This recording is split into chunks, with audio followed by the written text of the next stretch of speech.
Hey friends, it's me, Shannon. Welcome back to my channel. Today I am going to swatch some paints that I got from Five Below, their gouache, just to see how good they are. Spoiler, they're not that great. Anyways, that's not what I want to talk about though. I want to talk about patience and my lack thereof. Alright, so you may or may not ascribe to astrology, but if you do, I am an Aries. I have 7 celestial bodies in Aries. So I am full of Aries energy. And I have absolutely no patience. And I attribute that to my Aries. Now, don't get me wrong. That is not necessarily a negative thing, okay? I am not a patient person. And a lot of times that can be a very positive thing because I make decisions very quickly. And sometimes that can be not a great thing. Usually it means that shit get done, okay? So when it comes to my art and I say I have no patience, this really comes out in the planning stages, all right? So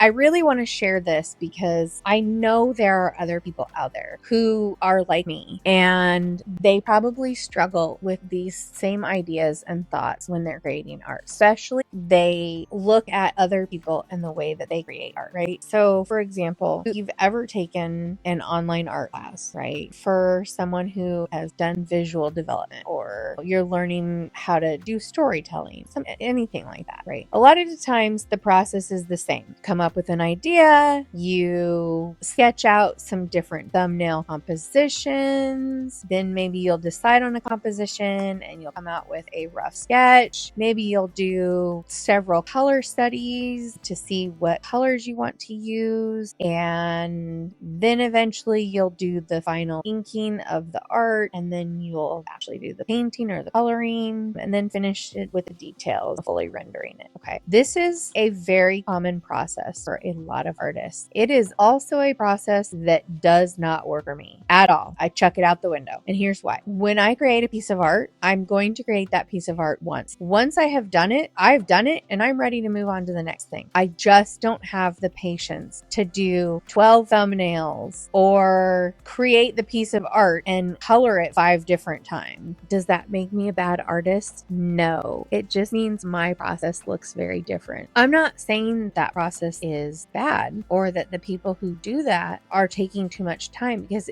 everybody has their own way of doing things. And I'm sure at some point that I'm going to have to provide a client with a rough sketch or idea or a color study of something down the road. I'm sure that's going to happen. And that type of planning is really good for those situations, but they're just not me. So it took me a long time to accept that the way I do my process is just as valid. My process of creating art is very intuitive. I go with what feels right. Okay. So when I'm creating a piece of art, I'm not doing a composition study. I'm putting things down on the paper in one go. Now, that's not to say that I will change things if I decide that something's not working or something's not right. So my process is more problem solving along the way as opposed to planning ahead of time, if that makes any sense. So when I'm creating my piece of art, I will fix the composition as I go if I need to. I used to be a photographer, so I feel like I already have a good grasp or idea of composition and how it works and how things work together. So I feel like I can be more intuitive in that sense. Someone just starting out in art, they might not have those skills to be able to just intuitively figure it out as they go along. And that's okay. I think that the planning route is probably something that is taught more in art school. And let's just be honest here. If I had actually went to art school, I probably would have quit and I never would have done art again, because I don't have patience. I don't have the patience to do things I don't want to do. I don't have the patience to do things that I don't find valuable in my art creation. And I'm not saying that it wouldn't wouldn't potentially be valuable? Maybe it would be. But if it's killing my desire to create art, is it valuable? I don't think so. So that is one example, right, of how I lack patience. Let's talk about color studies, all right? I have done color studies, but when I do color studies, it's usually been on my iPad in a digital format where I do not take my time and I literally just put down blobs of colors to see if I like those colors together or to find different combinations of colors. I do something very similar in my sketchbook as well, where I will take my materials and I will put down different blobs of colors to find color combinations that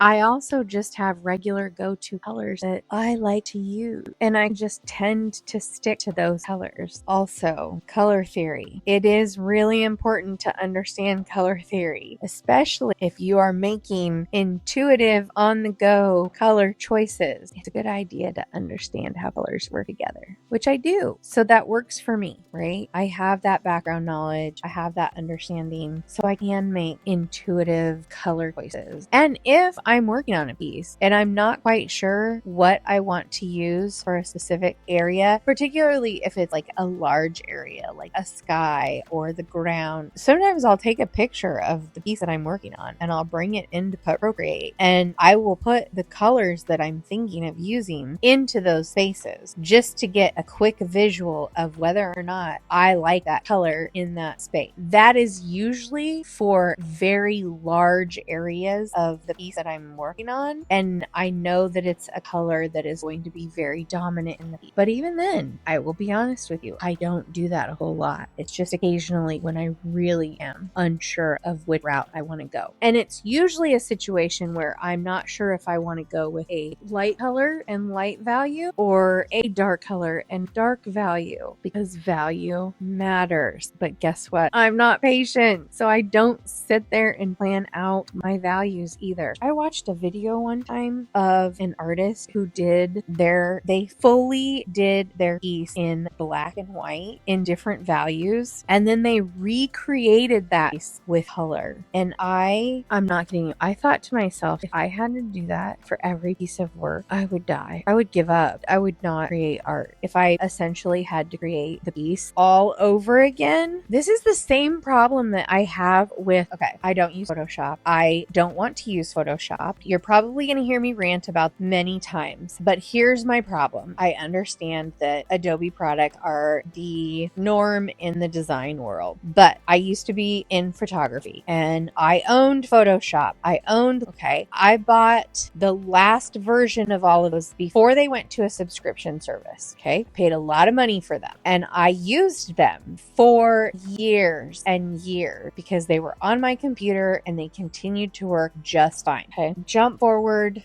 probably 12 years, and my computer gets knocked over by one of my cats. Thank you. Love you. You're cute. I love you, but you're a jackass. Anyways, my computer gets knocked over by one of the cats. Something goes wonky with it. Thankfully, I have learned my lesson and everything is backed up in the cloud and on backup drives. But this was an iMac, cracked the whole screen, had to take it in. They could not get it to work. So basically we had to wipe the entire system and reinstall the operating system on it. And I lost my Lightroom and Photoshop and all of that. Now, if you know anything about those products now, they are a subscription service, a service that you have to pay for every year or every month or whichever you choose to do over and over again for the same freaking program that I purchased outright. And that pisses me off. I do not want to pay $60 a month for your stupid program that I could pay $300 for and use for 12 years. Please explain to me how this is actually beneficial for the consumer, because when they started it, they touted it as, oh, it's beneficial for the consumer because you won't have to keep purchasing the program, get all the updates and the upgrades and the blah, blah, blah, blah, blah. No, the amount that they charge for their subscription is insane. Okay, so that's my little rant. Do I know how to use those programs? Yes. Do I actually have access to them right now? Yes. But do I use them? No, I use Procreate. However, one of the things that I have discovered with Procreate that I am still trying to figure out is how to fix traditional artwork in Procreate. I know how to do it in Photoshop. And I'm not just talking about removing the background, removing the the white paper background. I'm not just talking about that. I'm talking about how to fix, color correct, fix things that marks that got made, whatever, without it completely different. And I have seen, like, I've tried to find videos and classes and things on people who are doing this. And what I found is that people just recreate their artwork in Procreate. I don't want to do that. I don't have the patience for that. Not to mention the fact that if I have created a traditional piece with alcohol markers, recreating it in a digital format loses the charm of using markers or watercolor or wash, whatever. Can I replicate that if I'm creating a digital piece? Yes, to an extent, but it's not the same. I can do a lot digitally. Believe me, I can do a lot. I can add textures. I can get it gritty. I can make my art look just as good in digital format, but I cannot take a traditional piece and figure out how to fix it in Procreate. So if anybody's got any tips on that, or if you know someone who's doing that, that's actually correcting their art, not just removing backgrounds and not just recreating the whole piece, let me know. Point me in their direction because I am down. I need that. I need that in my life. So yeah, I have no patience. See, this is why I don't correct my art, because I don't have the patience to do it. I make my art the way it is, and that is how I put it out there. So if I've made a mistake in a piece of art, it stays there as though it was meant to be. I personally think it makes my art look even more charming. I guess there might be other people who don't like it or are bothered by it. It just means that piece isn't meant for them. All right, I think I have completely lost the entire point of this video, other than the fact to say that I don't have any patience to follow an art process that is traditionally followed by lots of other artists. And I will say that lack of patience also rolls over into every other area of my life, every other area, not just art. So your girl finds ways to make things faster. All right. I know this was very rambly. I know I lost the point probably quite a few times. So if you're still here, thank you for sticking with me. And if you liked the video, please give it a thumbs up, subscribe to my channel. Those things really do help. I would say drop an emoji in the comments to let me know if you are a patient person or not. I actually have no idea what emoji would represent impatience or patience. I don't know. A clock emoji maybe? Anyways, if you would like to be on my email newsletter, the link will be in the description. I give lots of freebies away to my newsletter subscribers. So if you sign up, there will be lots of freebies there for you. Otherwise, thank you for joining me, and I will see you in the next one. Thanks again. Love you.